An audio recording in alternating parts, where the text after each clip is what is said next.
오늘 우리가 은혜 받을 하나님 말씀은 신명기 16장 13절로 15절까지 말씀입니다.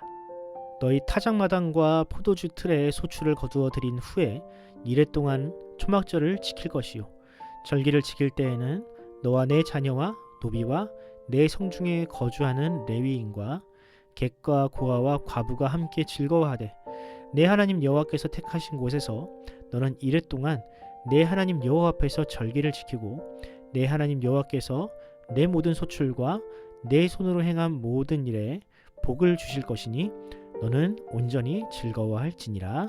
아멘. 오늘은 광야 정신을 회복해야 하는 초막절이라는 제목으로 하나님 말씀 전하겠습니다. 어떤 특정한 장소나 음식 혹은 냄새를 통해 과거를 떠올리게 되는 감정을 일컬어 향수, 영어로는 노스텔지어라고 합니다. 학자들은 이런 향수가 심리적으로 지쳐 있어서 과거를 통해 위안을 얻고 싶을 때 자주 발생한다고 하는데요. 어르신들이나 중년들이 과거 자신이 살았던 고향을 다시 찾거나 오래된 골동품이나 장난감을 비싸게 사 모으는 이유도 그런 위로를 얻기 위함이라고 해석할 수 있겠죠. 생각해보면 저 역시 그런 향수라는 감정에 자주 의존하는 것 같습니다. 학창시절 집과 학교가 멀어 도서관에서 숙식을 해결할 때 끼니 대용으로 먹었던 칼로리 높은 과자를 지금도 즐겨 먹고 있고요. 군에서 입었던 군복이나 임관할 때 입었던 정복을 가끔 꺼내 보면서 혈기왕성했던 그 시절을 지금도 돌아보곤 합니다. 비록 힘들고 고단한 시절이었지만 그렇게 추억을 꺼내 보다 보면 그때 가졌던 순수한 다짐들과 헝그리 정신이 되살아나곤 합니다. 성경, 특히 구약 성경을 읽다 보면 과거의 어떤 특정한 사건이나 상황을 연상케 하는 내용들이 많이 등장합니다. 하나님의 이름을 부를 때 아브라함과 이삭과 야곱의 하나님이라 부르며 그들과 맺은 언약을 강조하는 것도 그런 맥락이고요. 이스라엘의 절기들 역시 그런 목적이라고 볼 수 있습니다. 오늘은 신명기 16장에 나오는 6월절, 77절, 초막절 중에 특별히 초막절에 대한 내용을 살펴보려 합니다. 과연 초막절이라는 절기를 명령하신 하나님의 뜻은 무엇이며 오늘을 사는 우리에게 주는 교훈은 무엇인지 함께 고민해보는 시간을 가져보도록 하겠습니다.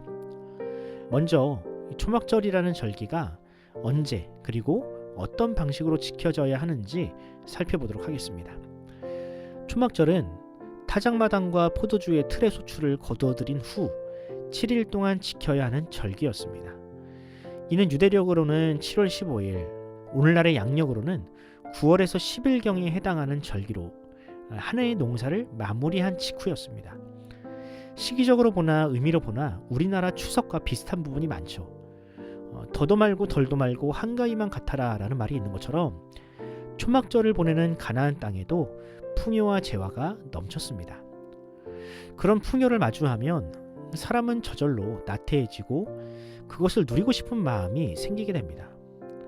한 해 동안 농사를 짓느라 고생을 했으니 조금은 쉬고 싶은 마음이 생기는 것은 너무나 당연한 일입니다. 그런데 하나님은 그런 나태한 마음이 생기기 전에 초막절을 지키게 하십니다. 그럼 초막절은 어떻게 지켜야 할까? 이스라엘 백성들은 추수한 곡식을 뒤로하고 모두 성막을 향하여 길을 떠나야 했습니다. 그리고 그곳에 임시로 초막을 세우고 거기서 7일 동안 거주해야 했죠.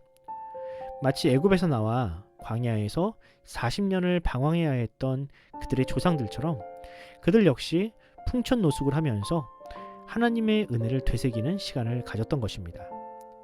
비록 지금은 창고에 곡식이 가득하여서 노숙을 할 이유가 없지만 과거 광야에서 고생하던 조상들을 생각하면서 신앙을 다잡는 시간을 가진 것이죠. 이처럼 초막절은 이스라엘 백성들이 풍요로 인하여 과거를 망각하고 신앙을 잃어버리지 않도록 하나님께서 만드신 일종의 안전장치였습니다. 그럼 그 일주일 동안 단지 노숙만 했을까요? 그렇지 않습니다. 초막절은 구원의 기쁨을 회복하고 그 기쁨으로 이웃을 사랑하는 이 실천적인 사랑을 연습하는 절기였습니다. 본문 14절을 읽어드리겠습니다. 절기를 지킬 때에는 너와 내 자녀와 노비와 내 성중에 거주하는 레위인과 객과 고아와 과부가 함께 즐거워하되. 하나님은 이 초막절 동안 추수의 기쁨을 만끽하는 축제를 벌이라고 하십니다. 그리고 그 기쁨에 노예와 나그네, 고아와 과부도 동참케 하라고 하십니다.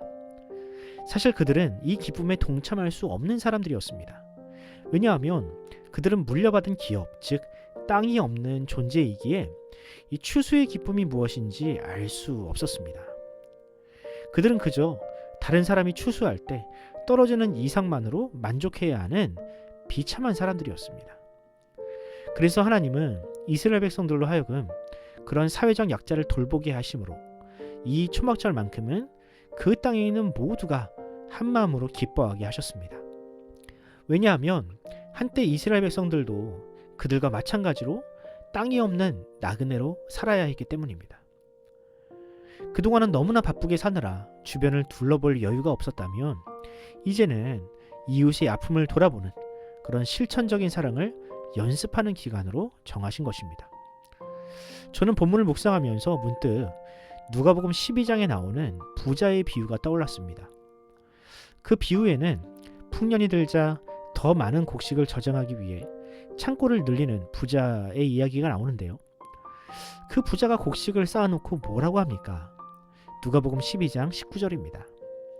또 내가 내 영혼에게 이르되 영혼아 여러 해 쓸 물건을 많이 쌓아두었으니 평안히 쉬고 먹고 마시고 즐거워하자 하리라 하되.